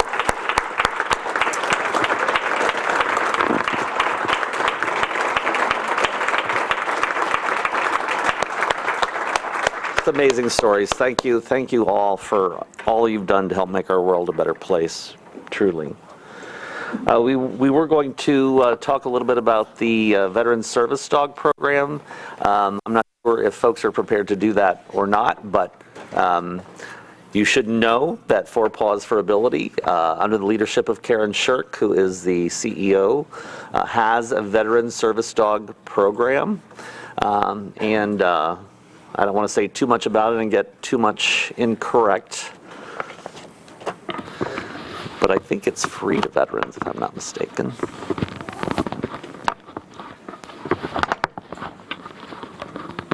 Randy, I'm sorry, I'm going to have to undo this.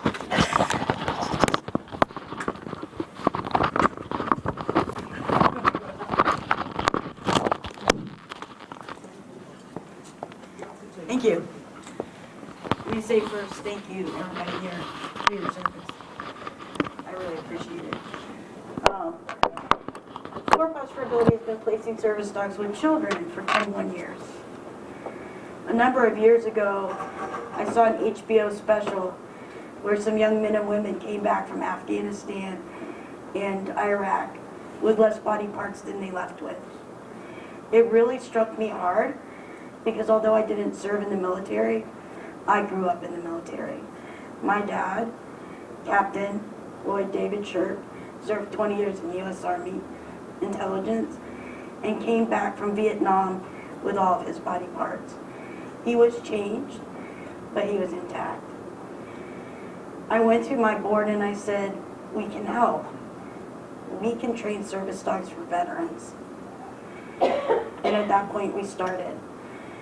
And we do train service dogs for veterans, and I asked to speak today because I wanted everybody here to know that you can, if you need a service dog, or if you know somebody who is a veteran and needs a service dog, we will gladly work with them. It costs nothing. We value every single one of you, and every veteran, and every person that has served and will serve for our country. And so all you have to do is go onto our website and download the veteran application and fill it out. So around here today, you'll see some of Four Paws service dogs in training. Please help them out. So one of the things that service dogs in trainings need is socialization. So please help them out by giving them a little socialization and a little love. They'll appreciate it. I think there are 4 here, a couple golden retrievers, a doodle, and another Papillon. This Papillon is Aiko. Aiko is actually my medical alert service dog. My first service dog was a 136-pound German Shepherd. I travel. My second service dog weighed 10 pounds, and I'll never go back. But we do have service dogs of all sizes. Well, no. We have big service dogs and small service dogs. So, please, if you feel you need a service dog, please let me know. Come, fill out an application, and we will gladly work with you. Thank you. Again, that's 4 paws for ability. So it's the number 4 paws for FOR for ability. Karen also is part of the Public Health LGBTQ Health Alliance, so she does a variety of things for the community. Thank you, Karen. There's been some discussion about the fact that our work isn't done. We know that our trans family need us, and we intend to be there for you. And I just wanted to play this short video just as a reminder we have more work to do, and then Reverend Avery Sledge will make some closing comments. Here's somebody that I would give my life for, and he does not want me serving the country.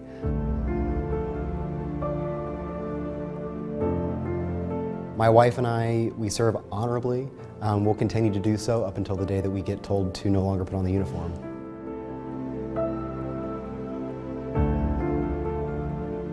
My first duty station was at Whiteman Air Force Base, where I protected the B-2 bomber and nuclear assets. My second base was at Altus Air Force Base, where there I also deployed to Kandahar, Afghanistan. I was given what's called an exception to policy, where I was able to be seen as male for the first time in my military career. That was with my gender marker being changed, that was with medical transition. I was being able to live as my authentic self.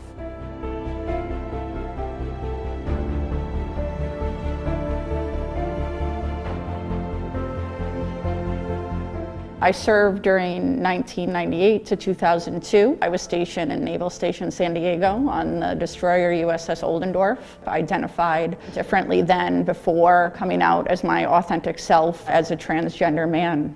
I take the same oath of enlistment as other service members, and I want to be treated as such.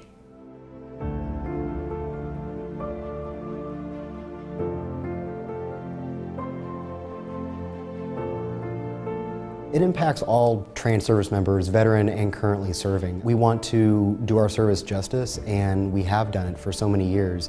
So to be silenced is almost like taking a step back. Leaving service because I loved somebody or your gender identity at this point is arbitrary. I did get out during Don't Ask, Don't Tell, and at that time was in a same-sex relationship. I served 20 years ago. It shouldn't matter at this point. If you're fit to serve, you should be able to serve however you identify.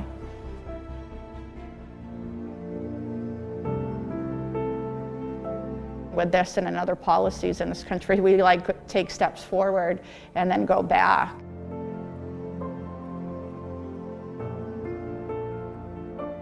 I was outraged by President Trump's proposal because it was couched in this argument, this phony argument about military cohesion, when in fact it's playing politics with our military. The time has come for us to be inclusive and make sure that everyone who is able to serve, has the qualifications to serve, has the opportunity to serve.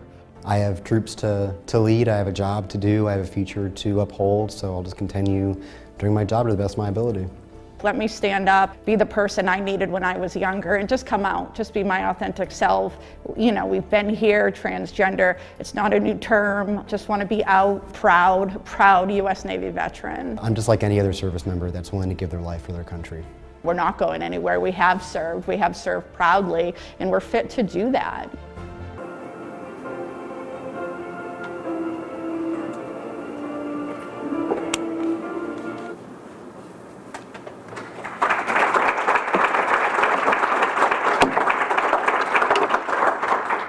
now I'd like to introduce Reverend Avery Sledge. Some of you may remember Avery from last year, or perhaps just from work in the community. Avery herself is a colonel in the Air Force, serving over 20 years herself. So Avery, welcome.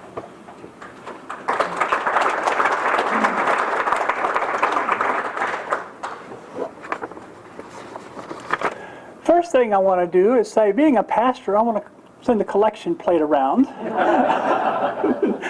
Actually, Jerry, just kidding. We've heard some good stories today. Some of y'all may be shocked to hear that coming from a pastor. I'm not known for holding back. I didn't spend 26 years in the Air Force and not learn some colorful language. And I have a shirt that I sometimes wear in the pulpit that says, I love Jesus, but I cuss a little. And folks who know me well, especially my spouse, will tell you that I can let a stream of words this long come out. Not very Jesus-like words. But I'm going to share with you a few spiritual thoughts because we've heard some powerful stories, and there's nothing I can add to those stories. And the first thing I'd like us to do is just give a hand to all the folks who bared their souls and shared their stories today.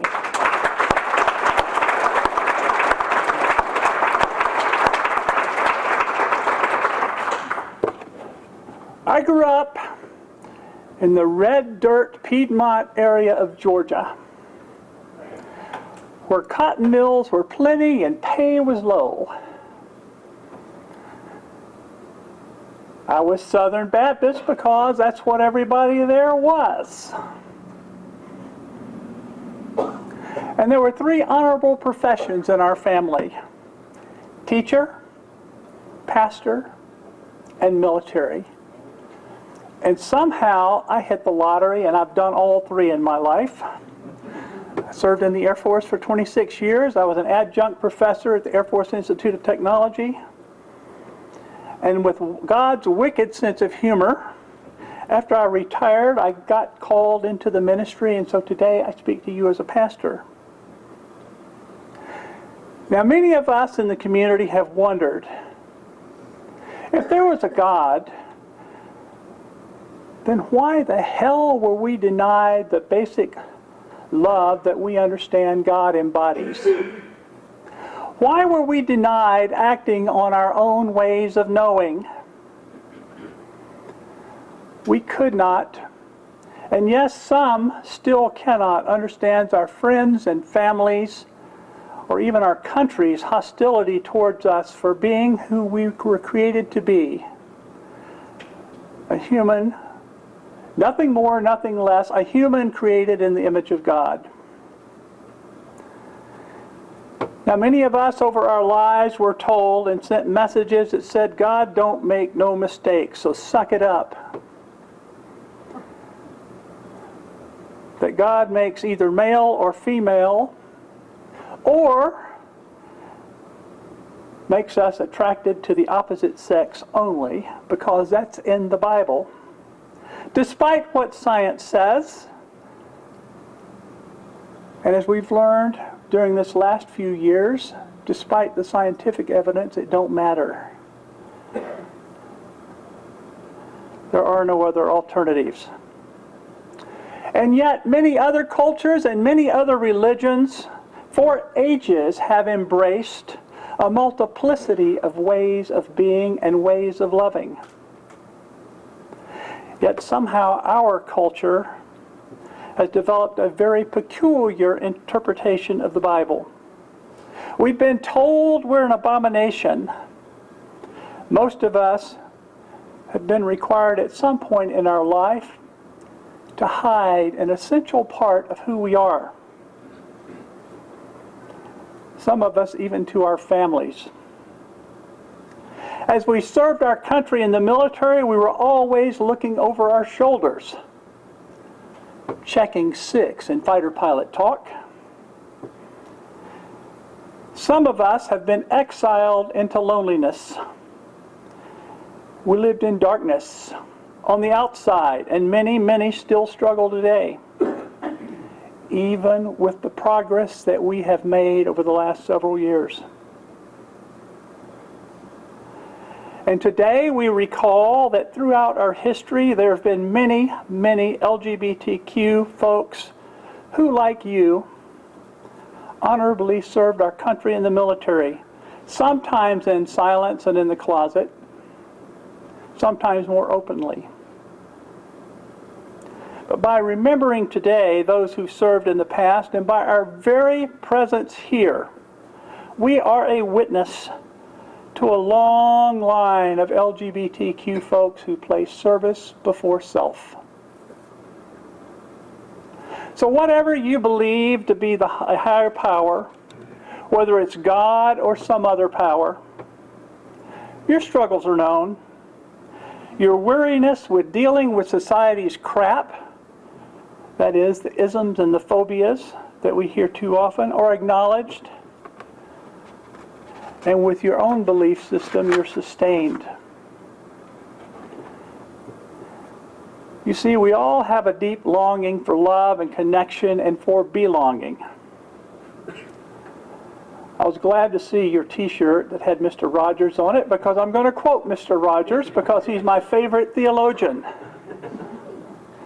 He once said, "Everyone longs to be loved and capable of loving." And the greatest thing we can do is to let people know they are loved. He also said, "I like you just the way you are." And the more I find out about Mr. Rogers, the more I think he would embrace all of us.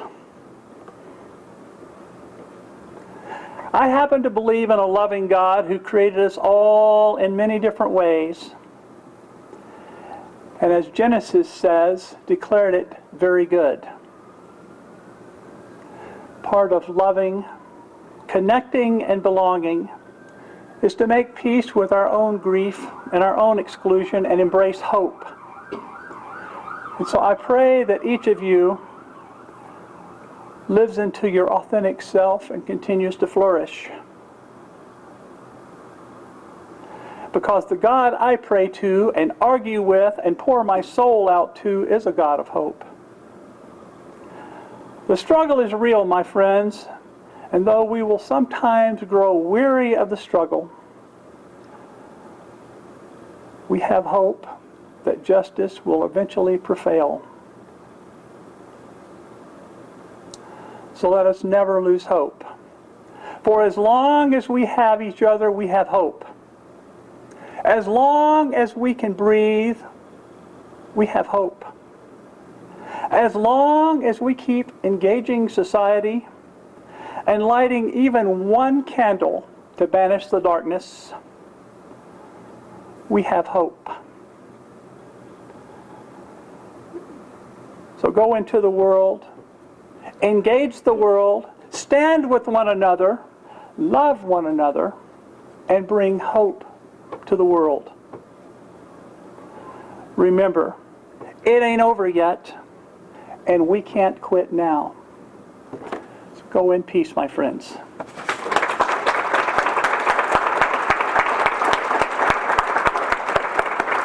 Thank you, Avery. Thank you, everyone. And when you go, please take some food. Because we have lots of food left, thanks to Jordan and Peggy. Thank you, Jordan and Peggy. I also want to thank all of my fellow Rainbow Board members. So if you would stand, Rainbow Board members, and Melissa and Jordan, Melissa Rodriguez and Jordan Ailes. Thank you.